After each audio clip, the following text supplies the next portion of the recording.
ডেঙ্গুকে জাতীয় পর্যায়ে গুরুত্ব না দেওয়ায় বাড়ছে সংক্রমণ আর মৃত্যু প্রতিরোধে সামাজিক আন্দোলন গড়ে তোলার আহ্বান জানিয়েছেন বিশেষজ্ঞরা।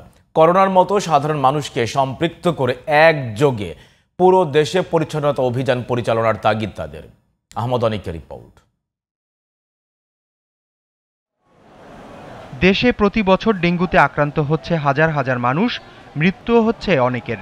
বর্তমানে ডেঙ্গু পরিণত হয়েছে আতঙ্কে। শহরের সীমানা পেরিয়ে গ্রামেও পৌঁছে গেছে মশাবাহিত রোগটি।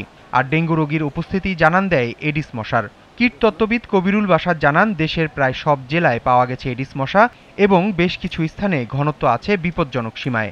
আমাদের জাহাঙ্গীরনগর বিশ্ববিদ্যালয় থেকে ঢাকা সহ বাংলাদেশের বিভিন্ন জায়গায় এডিস মশা নিয়ে যে গবেষণা করি, সেখানে আমরা দেখতে পাচ্ছি যে এডিস মশার ঘনত্ব এখনও ডেঙ্গু ছড়ানোর জন্য উপযোগী মাত্রায় আছে।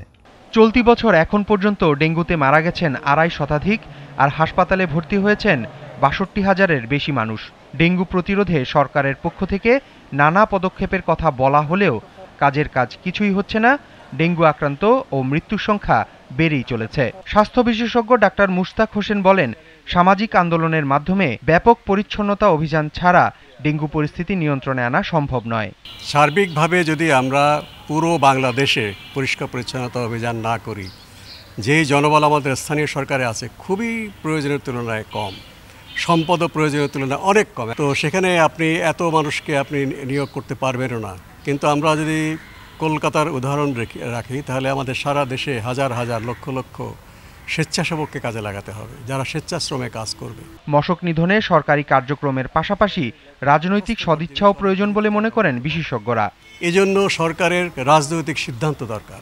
এটা শুধুমাত্র সিটি কর্পোরেশন, শুধুমাত্র স্থানীয় সরকার মন্ত্রণালয়, শুধুমাত্র স্বাস্থ্য মন্ত্রণালয় এই সিদ্ধান্ত নিতে পারছে না। তারা গতানুগতিক কাজের হয়তো মাত্রা বাড়াবে, ৫০ থেকে তারা ৫২ করতে পারবে, কিন্তু ৫০ থেকে তারা ৫,০০০ করতে পারবে না। ডেঙ্গু নিয়ন্ত্রণে hotspot management, breeding source management এবং লার্ভাল সোর্স ম্যানেজমেন্ট এই কাজগুলো জোরেশোরেই করতে হবে।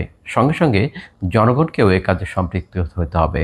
চিকিৎসা বিকেন্দ্রীকরণের মাধ্যমে ডেঙ্গু রোগীদের সুচিকিৎসা নিশ্চিতের তাগিদ স্বাস্থ্য বিশেষজ্ঞদের। আহমদ অনিক, জিটিভি নিউজ, ঢাকা।